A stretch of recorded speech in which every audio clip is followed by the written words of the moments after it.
MS media ఈరోజు ZPH high school Chelluru వచ్చాము.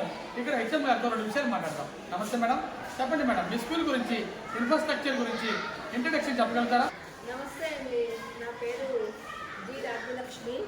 నేను శ్రీ సర్వారాయ జిల్లా ప్రజా పరిషత్ ఉన్నత పాఠశాలలో ప్రధానోపాధ్యాయులుగా గత 3 సంవత్సరాల నుంచి పనిచేస్తున్నానండి. విద్యార్థులు చదువుకుంటున్నారండి. 6 నుంచి 10వ తరగతి వరకు 10 మంది టీచర్లు ఇక్కడ పనిచేస్తున్నారు. మా పాఠశాల 1963లో స్థాపించడం జరిగిందండి. ప్రస్తుతం ఈ చుట్టుపక్కల గ్రామాలన్నింటిలోని అప్పుడు అది ఈ ఒక్క పాఠశాల ఉండేదండి. కానీ ప్రస్తుతం ఊరూర ప్రతి కిలోమీటర్కి ఒక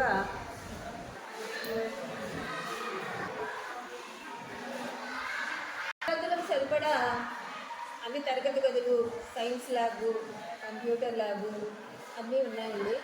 అంతేకాకుండా విద్యార్థులకు ఆడుకోవడానికి, శారీరక అభివృద్ధికి సుమారుగా 2.5 ఎకరాల ప్లేగ్రౌండ్ ఆట స్థలం ఉంటుంది. అంతేకాకుండా బిల్డింగ్ కూడా, పాఠశాల భవనం కూడా ఈ మధ్యనే రంగులు వేయడం, చక్కగా నూతనంగా దాన్ని తీర్చిదిద్దడం జరిగిందండి. గత 2 సంవత్సరాల నుంచి కూడా ప్రభుత్వం అందించే పథకాల్లో ముఖ్యంగా ఐఎంపీ ప్యానల్స్, కంప్యూటర్ విద్య వలన మా విద్యార్థులు చాలా లబ్ధి పొందుతారు, చాలా నాలెడ్జ్ గెయిన్ చేస్తున్నారు. మీ స్కూల్లో మిడ్ డే మీల్స్, పౌష్టికాహారం పిల్లలకు అందుతుందా? అదేవిధంగా క్రీడలు కూడా ఆడిస్తున్నారా? దత్తా సీతమ్మ గారి మధ్యాహ్న భోజన పథకంలో విద్యార్థులందరికీ పౌష్టికాహారం అందుతోందండి. అందులో ఈ మధ్యనే విద్యార్థులకు వేరుశనగ చిప్పు వారు ఎటువంటి ఉచిత సౌకర్యాలు, పథకాలు అందిస్తున్నారు?